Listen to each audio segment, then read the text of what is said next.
오늘 저는 이 말씀을 통해서 이 시대에도 구름 기둥은 존재합니다, 이러한 제목으로 좀 은혜를 나누고자 합니다. 운전을 하다 보면요, 이 연료가 부족하다며 계기판에 이렇게 빨간불이 들어올 경우를 종종 만나게 됩니다. 저도 이렇게 설교를 준비하다가 세어보니까 벌써 운전 경력이 25년이 넘었더라고요. 제가 대학생 때부터 좀 차 한 대가 있어서 이렇게 차를 몰고 다녔습니다. 25년이 넘었기 때문에 저도 여러 번 이렇게 그런 경험을 하게 되었죠. 그럴 때마다 가까운 주유소를 찾아 연료를 보충했습니다. 그런데 지금도 아찔한 경험이 한 가지가 있어요. 어떤 경험이었냐면, 제가 부산에 있는 사역지로 처음 부임을 하게 되어서 운전대를 잡고 손수 부산으로 차를 몰고 갔습니다. 이제 이사를 가야 하기 때문에 이사는 제가 한 달 뒤에 부산으로 내려가게 되었거든요. 저 혼자 이렇게 운전대를 이렇게 잡고 제가 내려가게 되었습니다. 그 이전에도 부산을 몇 번 갔지만 그때는 고속버스나 기차를 타고 대부분 내려갔기 때문에 손수 내가 차를 몰고 간 적은 없었어요. 그러니까 길도 잘 모르고 아무튼 내비게이션을 이렇게 켜고 가게 되었습니다. 당시에는 대구 부산 고속도로가 생긴 지 얼마 되지 않아서 그 고속도로를 이용하게 되었어요. 그 고속도로를 이용하면 훨씬 빨리 목적지에 도달할 수 있다라는 그 이유 하나 때문에 제가 그 고속도로를 타게 되었습니다. 그러니까 경부고속도로를 탔다가 대구 부산 고속도로를 바로 연결해서 타게 되었죠. 한참 달리다 보니까 청도 새마을 휴게소에 다다르게 되었어요. 지나치게 되었어요. 나중에 알고 보니까 박정희 전 대통령께서 이 새마을 운동을 처음 시작한 곳이 경상북도 청도군이라고 합니다. 여러분 혹시 아셨어요? 저는 나중에 여러분 그걸 알게 되었어요. 청도하면 보통 소싸움 정도만 생각을 하는데 새마을 운동의 발생지였어요. 발원지였습니다. 그러다 보니까 이름 자체가 휴게소 이름을 지을 때에도 청도 새마을 휴게소였어요. 그런데 내비게이션에서 부산으로 가는 방향에 있는 마지막 휴게소라고 나왔습니다. 음성으로 그게 들려진 거예요. 마지막 휴게소다. 그 순간 저는 순간적으로 계기판을 보았어요. 계기판을 보니 굳이 연료를 넣지 않아도 갈 정도가 되겠더라고요. 지금은 이렇게 고속도로 휴게소에 있는 주유소가 알뜰 주유소로 다 바뀌어서 굉장히 여러분 저렴한 주유를 할 수가 있지만, 당시에는 그렇지 않았어요. 당시에는 이렇게 휴게소에 있는 주유소가 일반 도시의 길거리에 있는 주유소보다 훨씬 비쌌습니다. 부교육자 입장에서는 이제 부산 시내에 가서 내가 기름을 넣으면 되겠다, 아직 깜빡깜빡 거리는 것도 아니니까 충분히 이 정도면 가겠다, 거리를 여러분 계산하잖아요. 그런 마음을 가지고 제가 이제 지나셨습니다.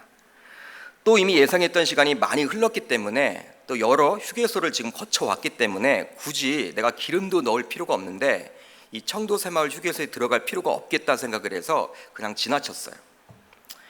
빨리 도착을 해야만 했기 때문에 지나친 면도 있었죠. 그런데 한참 달리다 보니 문제가 생기게 되었어요.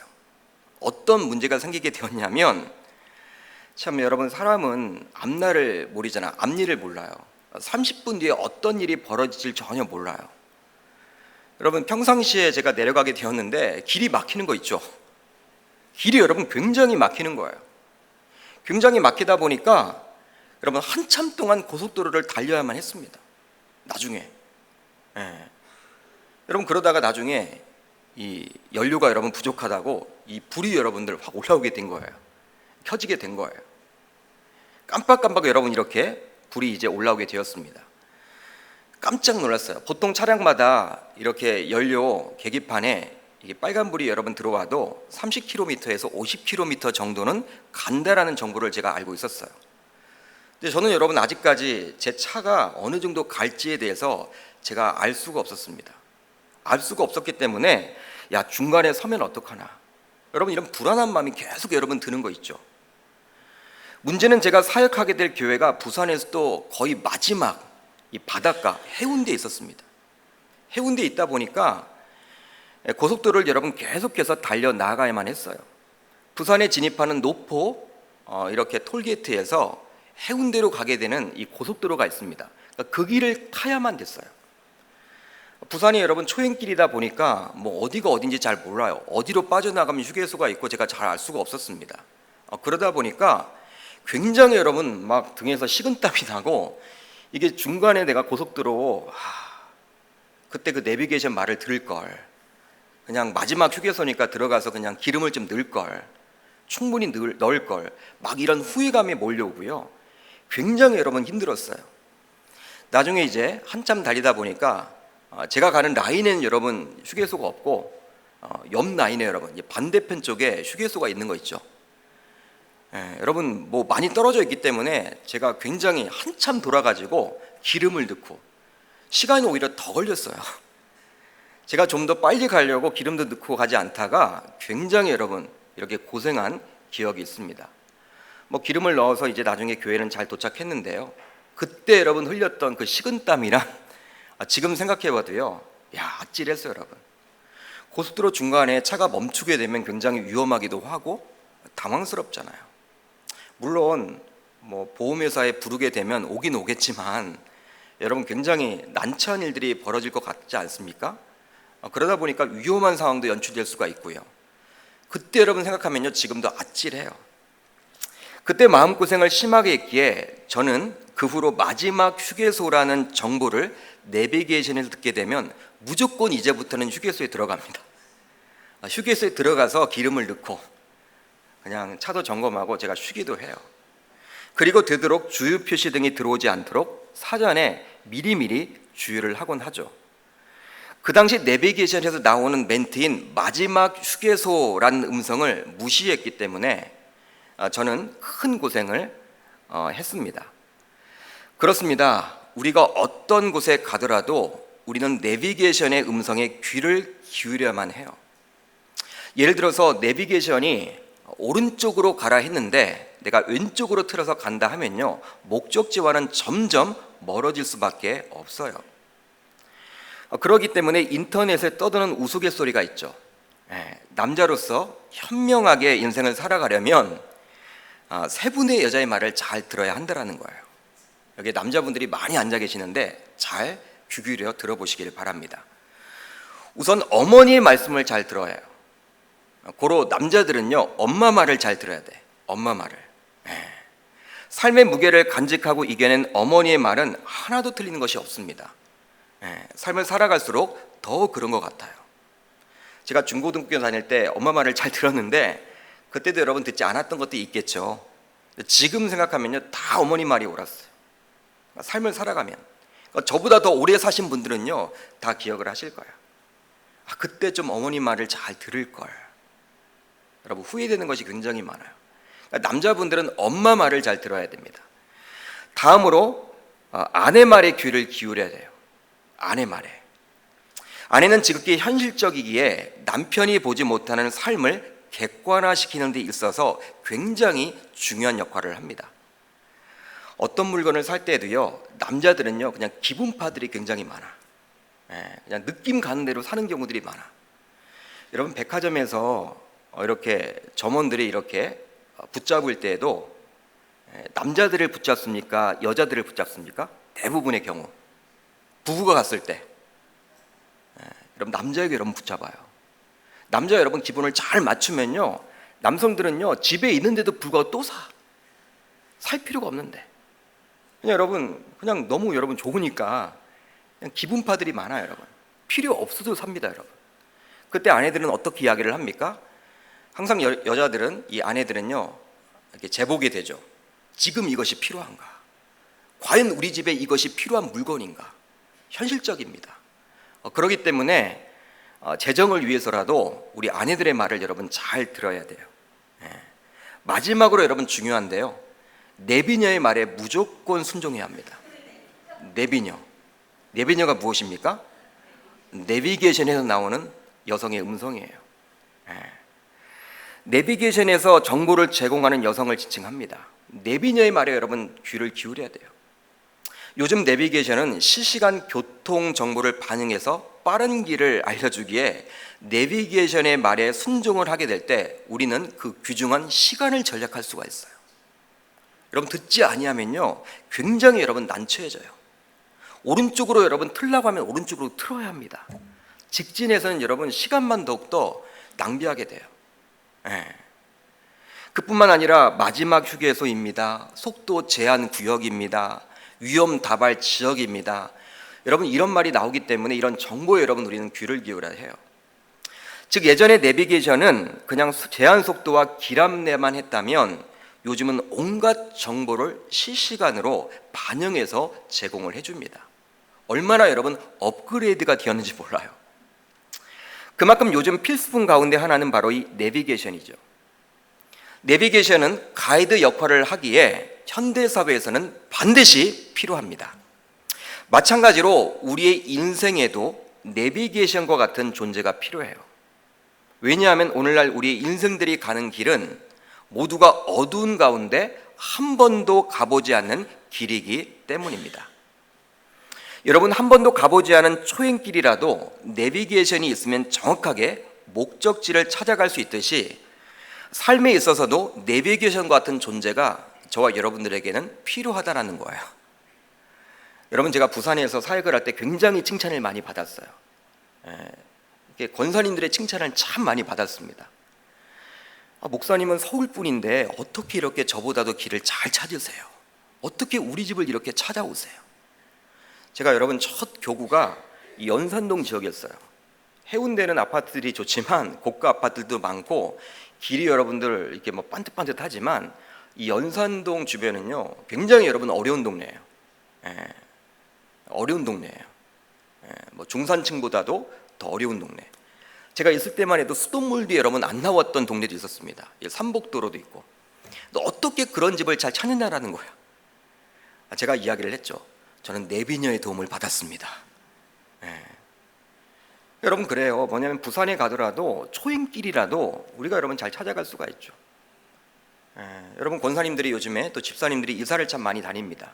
제가 이사 신방을 갈 때에도요 우리 이제 부목사님 이렇게 운전해서 가는 경우가 많은데 길을 여러분 참 잘 찾죠.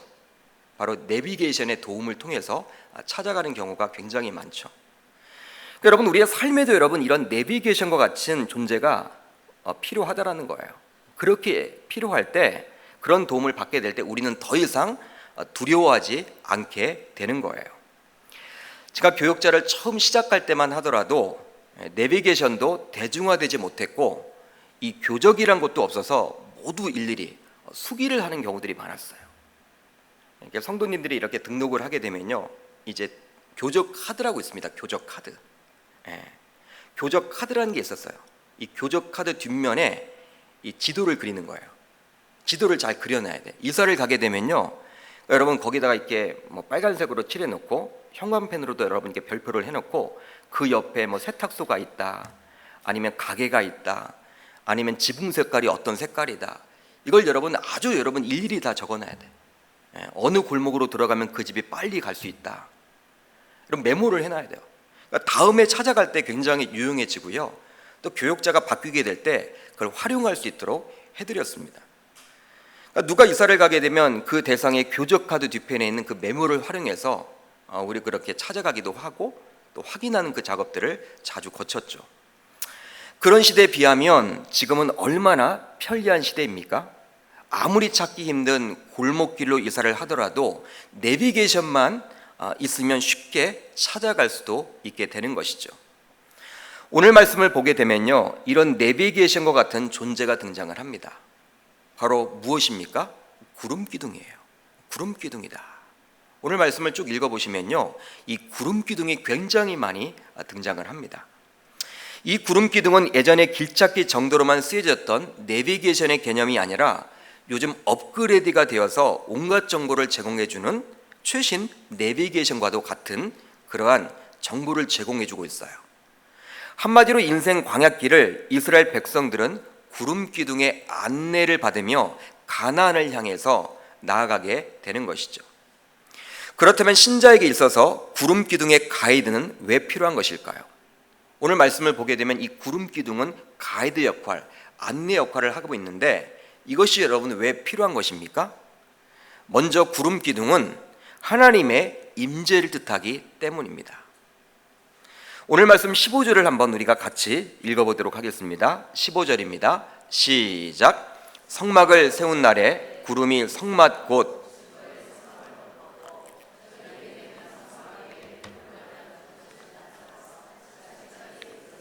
아멘. 여러분 보십시오. 성막을 세운 날에 구름이 성막 곧 증거의 성막을 덮었고, 이 부분에 여러분 주목을 해보세요. 성막이 완성되던 날 구름이 성막 위에 임하게 되었습니다. 성막이 완성되었을 때 구름이 임하게 된 거예요. 성막 위에 멈추게 된 거예요. 성막은 성전이 세워지기 전에 이스라엘 백성들이 하나님께 제사를 드리도록 하기 위해서 세워졌습니다. 성전 이전에는 성막 시대였어요. 성막은 애굽을 출발한 지 2년째 되던 해 시내산에 세워지게 되죠. 그 후 35년 동안 가데스에 있었고, 이스라엘 백성들이 진행할 때에는 항상 먼저 진행을 했습니다. 이동식 여러분, 이렇게 성전이다라고 보시면 돼요. 성전은 예루살렘에 나중에 지어지게 되죠. 이동할 수가 없잖아요. 근데 이 광야 생활을 해야 되고 또 가나안 땅으로 이동을 해야 되고 계속 이동 진행을 해야 하기 때문에 성전 시대가 아니었죠. 그 당시에는 성막 시대였어요. 후에 이 성막은요, 바로 길갈, 수로, 높, 기브온 등에 또 머물게 돼요. 다윗은 이것을 예루살렘으로 옮겼으며 그 후 성막은 성전 건물로 대체를 하게 됩니다. 성막은 실제 하늘의 모형이었고 성령 안에서 하나님의 거할 처소였으며 성령의 전인 성도의 상징이었어요. 동시에 하나님의 은혜의 증거였죠. 하나님이 자기 백성과 함께 거한다라는 상징으로 길이가 45m, 너비가 22.5m인 뜰 가운데에 세워졌습니다. 굉장히 여러분 크게 좀 세워진 것이죠. 큰 뜰 가운데 그 안에 세워지게 되었어요. 뜰 사면은 광목 휘장으로 가려져 있었죠.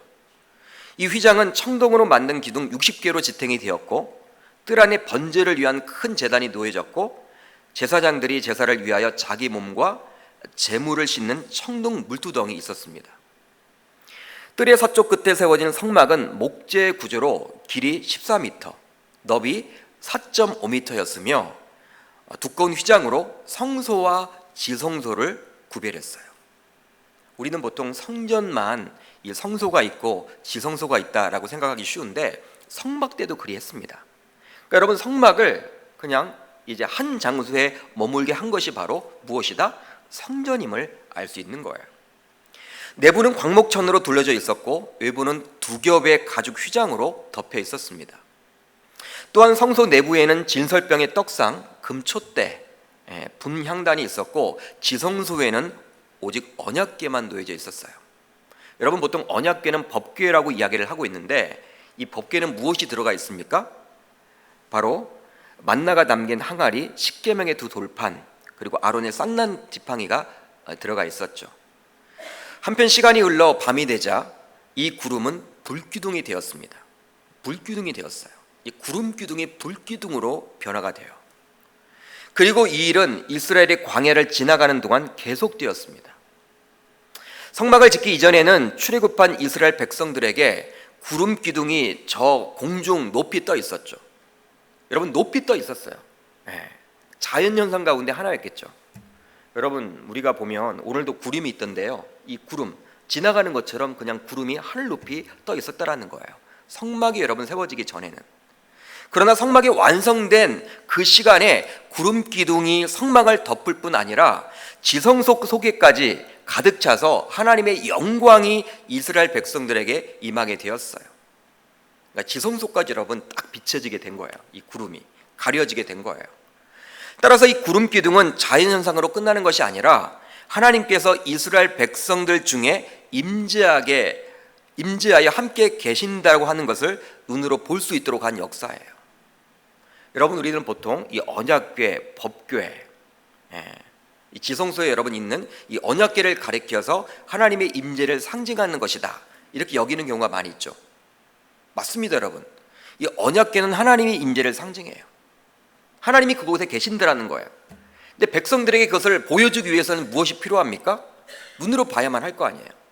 그런데 놀랍게도 하나님께서는 이 구름 기둥을 이 지성소 가운데 머물게 함으로, 낮게 떠서 여러분 머물게 함으로, 높이 떠 있던 여러분 그 구름이 내려와서 딱 여러분 그 성막 위, 특별히 지성소 위에 머물게 함으로 하나님이 지금 임재하고 있음을 성도들에게, 일반 백성들에게 보여주는 것이죠. 보여주는 거예요. 그렇게 함으로 역시 백성들로 하여금 하나님이 지금 함께 하신다라는 것을 확신시켰습니다. 사랑하는 성도 여러분, 신자에게 있어서 하나님의 임재 속에 거하는 것은 굉장히 중요해요. 굉장히 중요합니다. 매주 교회를 출석하고 봉사하고 헌금하고 성도들과 교제를 나눈다고 해서 진정한 신자가 되는 건 아니에요. 진짜 신자가 되는 건 아니에요. 겉으로는 기독교인, 즉 신자라고 할 수 있지만 진짜 신자라고 할 수 없는 거예요. 봉사를 한다고 해서, 헌금을 낸다고 해서, 이 자리에 와서 예배에 여러분 참석한다고 해서 진짜 신자라고 할 수는 없어요, 여러분. 신자의 척 하는 거죠. 여러분, 진짜 신자라면, 진정으로 신자가 되려면 하나님의 임재하심 속에 거해야 하는 것입니다. 즉 성령의 붙들림 바 되어서 살아가야 하는 거예요. 여러분, 그러한 사람만이 바로 진정한 성도라고 말할 수 있는 거예요. 아무리 교회 문턱을 오랫동안 다닌다 할지라도 하나님의 임재하심, 하나님 없이도 신앙생활을 할 수 있기 때문에 하나님의 임재 속에 거하는 것은 신자에게 있어서는 굉장히 중요합니다. 여러분, 그렇기 때문에 여러분 신앙생활에 있어서 가장 중요한 것은 하나님과 여러분 동행이에요. 하나님과 함께 하심이에요. 하나님의 임재 속에 빠져드는 거예요. 하나님께 붙들림 바 되는 거예요. 그러지 아니하면요, 우리가 여러분 직분을 가지고 교회를 오랫동안 다니고 어떤 사역을 한다 할지라도 진짜 성도라고 할 수 없는 거예요. 여러분, 이 자리에 참석한 여러분들은 하나님의 임재 속에 거하고 계십니까? 하나님의 임재 속에 거하고 계세요? 하나님의 임재 속에 거하게 되면 나타나는 특징이 하나 있는데, 바로 하나님의 속성대로 마음에 평안이 있고 기쁨이 있습니다. 여러분, 마음에 기쁨이 있으세요? 어떤 두려움을 만나도 이겨낼 수 있는 그 기쁨이 있으세요? 평안이 있으세요? 하나님은 평안하신 분이잖아요. 하나님은 기쁨을 주시는 분이잖아요. 그 하나님의 속성이 바로 그분이시기 때문에 여러분, 하나님의 임재 속에 거하는 성도라면 어떤 상황 속에 놓여 있더라도 마음에 평안이 있고 기쁨이 있을 수밖에 없다라는 거예요. 그리고 무엇이든지 사랑하는 마음으로 바라보려고 하고 남을 쉽게 비판하지 않죠. 되도록 용납하려고 합니다. 참아 넘기려고 하는 거예요. 그러니까 너그러워지는 거예요, 여러분. 사람이 굉장히 자신이 어떤 수고를 해도 그 수고를 오히려 감추고 싶어 하죠. 누군가에게 인정받고 싶어 하지도 않습니다. 사람의 시선을 두려워하지 않게 되고 오히려 하나님의 시선을 두려워하게 되는 거예요. 하나님만을 바라보게 되는 거예요. 이것이 바로 하나님의 임재 속에 거하는 자들의 특징이에요. 그렇습니다. 구름 기둥이 하나님의 임재를 뜻하는 것이기 때문에 저와 여러분들은 이런 구름 기둥의 가이드를 반드시 받아야만 하는 거예요. 그렇지 않으면 진정한 신자라고 할 수 없는 것이죠. 이 시간 여러분들이 진정한 신자가 되기를 원한다면 지금도 역사하시는 그 구름 기둥의 가이드를 잘 받아 누릴 수 있기를 주님의 이름으로 축복합니다. 다음으로 구름 기둥은 하나님의 인도하심을 나타내는 것이기 때문입니다. 여러분, 구름 기둥이 무엇이라고요? 하나님의 인도하심을 나타내는 거예요. 첫 번째가 하나님의 임재하심을 나타내는 것이라면 이제는 하나님의 인도하심을 나타내요. 오늘 말씀 17절로 18절을 한번 우리가 같이 읽어보도록 합니다. 17절 18절 시작. 구름이 성막에서 떠오르는 때에는 이스라엘 자손이 곧 행진하였고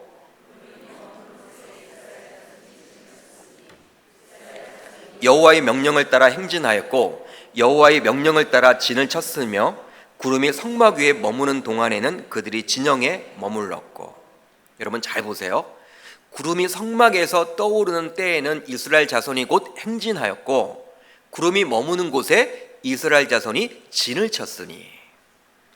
한마디로 여호와의 임재를 상징하는 구름이 성막에서 움직이면 이스라엘 자손의 진도 움직이고, 구름이 성막에 그대로 머무르게 되면 진도 움직이지 않았다는 거예요. 구름에 따라 인도함을 받았다는 거예요. 구름이 움직이면 진도 움직이는 거예요.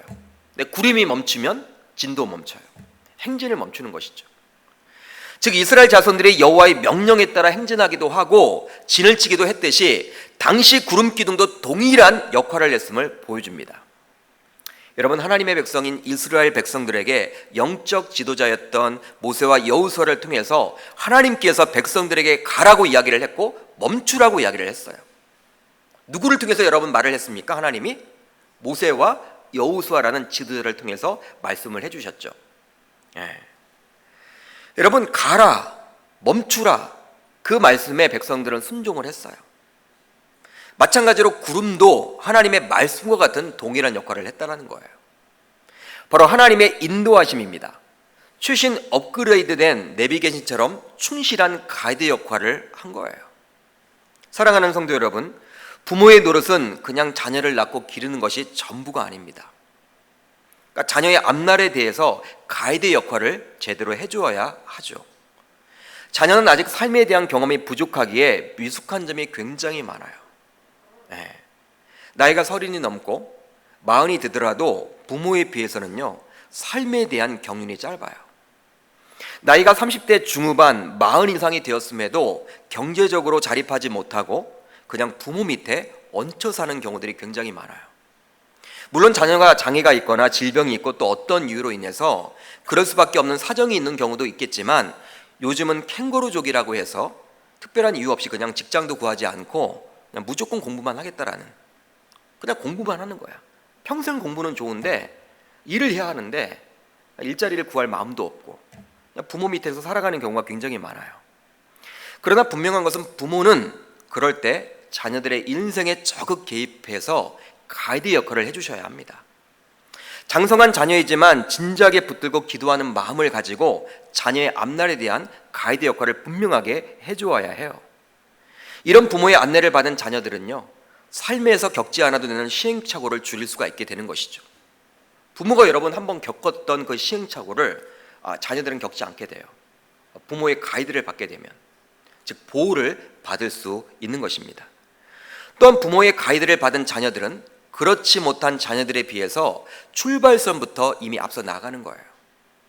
마찬가지로 오늘 말씀에 나오는 구름 기둥이 백성들을 인도하는 역할을 했기에 저와 여러분들도 이 구름 기둥의 가이드를 받아야만 합니다. 그럴 때 우리의 삶은 안전하게 되는 거예요. 하나님의 보호하심 속에 놓여지게 되는 거예요. 여러분, 만약에 낯선 그런 나라에 가게 되었어요. 낯선 외국에 가게 되었어. 그런데 가이드를 잘못 만나게 되면 굉장히 위험한 일을 당할 수도 있습니다. 여러분, 그러지 않겠습니까? 외국인들이 들어가서는 안 되는, 절대로 들어가서는 안 되는 우범지대가 있잖아요. 어느 나라든지. 여러분, 가이드가 잘못해서 그곳을 우리를 끌고 갔다. 어떻게 되겠습니까, 여러분? 잘못하면 총에 맞거나 다 빼앗기게 되겠죠. 상처를 입을 수도 있고 죽을 수도 있는 거예요. 마찬가지로 인생에 있어서 오늘 말씀에 나오는 구름 기둥과 같은 가이드를 만나게 될 때 우리는 보호를 받을 수 있게 되는 것이죠. 광야 생활 동안 이 구름 기둥이 안내자 역할을 하므로 이스라엘 백성들이 하나님의 보호하심 속에서 살 수 있었던 거예요. 그러게 지금도 동일하게 우리는 이런 구름 기둥의 안내를 받아야만 하는 것입니다. 안내자 역할을 하는 구름 기둥은 바로 다음과 같은 특징을 가지고 있기 때문이죠. 시편 121편 4절을 보시면 이렇게 나와 있어요. 이스라엘을 지키시는 이는 졸지도 아니하시고 주무시지도 아니하시리로다. 아멘. 그러니까 여호와 하나님의 여러분 구름 기둥은요, 그분은 졸지도 않고 주무시지도 않는 분이에요. 눈동자처럼 우리를 지켜주고 계신 분이에요. 그분이 여러분 보호하심 속에서 거할 수 있게 되는 것이죠. 그렇다면 오늘날 우리 시대에 있어서 구름 기둥은 과연 어떻게 나타나게 될까요? 이 부분이 중요하겠죠. 여러분, 광야 생활 당시 하나님께서는 구름 기둥을 통해서 하나님의 임재하심과 우리를 인도해서 우리를 보호해 주셨다면 2019년도를 살고 있는 지금은 이 구름 기둥이 과연 어떻게 나타나게 될까? 하나님은 언제나 같은 방식으로 역사하지는 않는다라는 거예요. 이것이 여러분 중요합니다. 이스라엘 백성들이 광야를 통과하여 가나안 땅에 정착을 하게 되자, 즉 어느 정도 시점이 지나자 이 구름 기둥과 같은 역사는 더 이상 나타나지 않게 됩니다. 여러분, 이 구름 기둥이 여러분 사라지게 되었어요. 어느 순간. 하나님은 진실하시고 긍휼이 무한하시며 능력이 많으신 것은 언제나 같지만 그건 하나님의 속성이기 때문에 여러분 지금도 같아요. 그러나 일하시는 방법에 있어서는 때에 따라 달리 하시면서 형편을 변화시킵니다. 따라서 신약시대를 살고 있는 현 시점에 하나님은 구름 기둥을 통해서 자신을 드러내지 않아요. 그러니까 저와 여러분들에게 구름을 통해서 나타내지 않습니다. 여러분, 이 설교를 잘못 들으시면요, 또 내일부터 이제 구름만을 바라보고 이게 하나님이 지금 나에게 뭘 말하고 있나, 그렇게 하시면 안 된다라는 거예요. 대신에 구름 기둥의 실체인 예수 그리스도를 저와 여러분들에게 보내셨어요. 또한 지금은 우리를 인도하시는 이 구름 기둥은 하나님의 말씀입니다. 그리고 예수님께서 승천하신 후 보내주신 성령 하나님이시죠. 이제 구름 기둥을 따라가는 저와 여러분들이 주의해야 할 것이 있어요. 그것이 무엇일까요? 여러분, 이 말씀, 또 예수 그리스도, 이 성령 하나님, 이것이 바로 현 시대의 구름 기둥인데, 여러분 이것을 따라가면서 우리가 주의해야 될 점이 있다는 거예요. 그것이 무엇입니까? 바로 절대 순종입니다. 한번 따라합니다. 절대 순종. 그러니까 말씀에 대한 절대 순종이란 거예요. 여러분, 오늘 말씀 23절을 보면 놀라운 여러분 말씀이 기록되어 있어요. 우리 한번 23절을 한번 천천히 한번 같이 읽어보도록 합니다. 시작. 곧 그들이 여호와의 명령을 따라 진을 치며 여호와의 명령을 따라 행진하고 또 모세를 통하여 이르신 여호와의 명령을 따라 여호와의 직임을 지켰더라. 아멘. 여러분, 이 한 절에 여호와의 명령을 따라 몇 번 나옵니까? 세어보세요. 몇 번 나와요? 3번 나오죠. 한 절에 여러분 동일한 구절이 3번 기록이 되어 있어요. 바로 여호와 하나님의 말씀에 절대적인 순종을 해야 함을 저와 여러분들에게 보여주고 있는 거예요. 그럴 때 구름 기둥을 제대로 따를 수 있다는 거예요. 순종하지 않으면 아무리 하나님의 임재를 상징하고 하나님의 인도하심을 뜻하는 구름 기둥이 있다 할지라도, 하나님의 말씀이 저와 여러분들에게 놓여져 있다 할지라도 그것이 자신과 아무 상관이 없게 되는 거예요. 순종하지 않으면. 여러분, 요즘에 말씀이 얼마나 많이 선포되고 있습니까? 여러분 유튜브에 들어가서 진짜 여러분 창세기 1장을 쳐보세요. 목사님들의 여러분 말씀이 굉장히 여러분 많이 나와 있어요. 유명 목사님들의. 뭐 CGN TV 이런 데 가게 되면요, 외국의 뭐 팀 켈러 목사님, 존 파이퍼 목사님, 그분들의 여러분 설교도 들을 수가 있어요. 실시간으로. 여러분, 말씀의 홍수 시대를 살고 있어요. 지금은 말씀의 홍수 시대. 여러분, 3.1절 당시 우리나라가 1919년 3월 1일 날 독립만세운동을 불렀잖아요. 3.1운동. 그 당시 여러분 기독교 인구가 굉장히 여러분 적었잖아요. 그럼에도 불구하고 그들은 영향력이 있었어. 여러분, 말씀이 여러분 순종, 말씀하면 순종했어요. 무조건. 요즘은 어떻습니까? 기독교 인구가 굉장히 여러분 많아졌음에도 불구하고 여러분 말씀대로 우리가 살아내질 못하는 것이죠. 말씀에 대한 순종이 없어요. 알아요. 여러분 말씀이 여러분 순종해야 되는 거 잘 알아요. 순종의 제사보다 낫다는 거 여러분 굉장히 많이 우리는 알고 있어요. 근데 여러분 그 말씀을 암송하면 뭐 하냐는 거예요. 순종은 안 되고 있는데. 여러분, 그러다 보니 영향력 없는 기독교인으로 살아가는 경우들이 얼마나 우리 주변에 많습니까? 아무리 하나님께서 말씀을 해주셔도 그 말씀이 말한 바대로 순종하지 않으면 그 말씀은 그냥 공허한 메아리가 될 뿐이에요. 하나님이 말씀하셔도, 창조주인 그분이 말씀하셔도 그냥 공허한 메아리예요. 그러게 말씀에 대한 절대 순종은 이 시대의 구름기둥을 구름기둥으로 존재케 하는 것입니다. 이 금요성령 집회에 나온 저와 여러분들도 오늘 말씀에 나오는 구름기둥 가운데 거하기를 원한다면 이 시대의 구름 기둥인 성경 말씀에 절대적으로 순종해 볼 수 있기를 바랍니다. 강단에서 선포되는 말씀에 순종하셔야 합니다. 100% 순종할 수 없어요. 여러분, 그건 저도 알아요. 저도 안 돼요. 그렇지만 노력하는 것이죠. 몸부림치는 것이죠. 하나님의 말씀에 우리는 무릎을 꿇고 한번 해보는 거예요, 여러분. 여러분, 그러한 자세를 하나님이 기뻐 받으시는 거예요. 할렐루야. 하나님이 그걸 원하신다라는 거예요. 여러분, 포기하지 마세요. 100% 순종이 안 된다고 해서 여러분 포기하지 마세요. 포기하지 마시고 순종할 수 있는 한 최선을 다해서 순종해 보실 수 있기를 바랍니다. 그럴 때 우리는 구름 기둥의 임재와 구름 기둥의 인도를 받는 진짜 신자로서 살아갈 수 있게 되는 거예요. 오늘 밤이 바로 그런 밤이 되기를 저는 소망해 봅니다. 사랑하는 계명교회 성도 여러분, 말씀에 대한 절대 순종. 2019년도의 구름 기둥은 바로 하나님의 말씀이에요. 요한복음 1장에 분명히 기록되어 있죠. 말씀이 곧 예수 그리스도다. 여러분, 아멘이십니까? 그분의 말씀에 우리가 순종해 나아갈 때 이 시대의 구름 기둥을 구름 기둥으로 만드는 그러한 계기가 된다라는 사실이에요. 여러분, 하나님의 말씀 가까이 하시길 바라고, 여러분, 이열치열입니다. 이제 무더워지죠? 무더워집니다. 무더워질수록 오히려 새벽을 깨우시고 금요성령 집회에 나오시고, 또 여러분 개인적으로 큐티하시고 말씀을 가까이 하셔서 여러분 앞으로 다가올 이 7, 8월 여러분 말씀 안에서 거함으로 승리하며 살아갈 수 있기를 주님의 이름으로 축복합니다.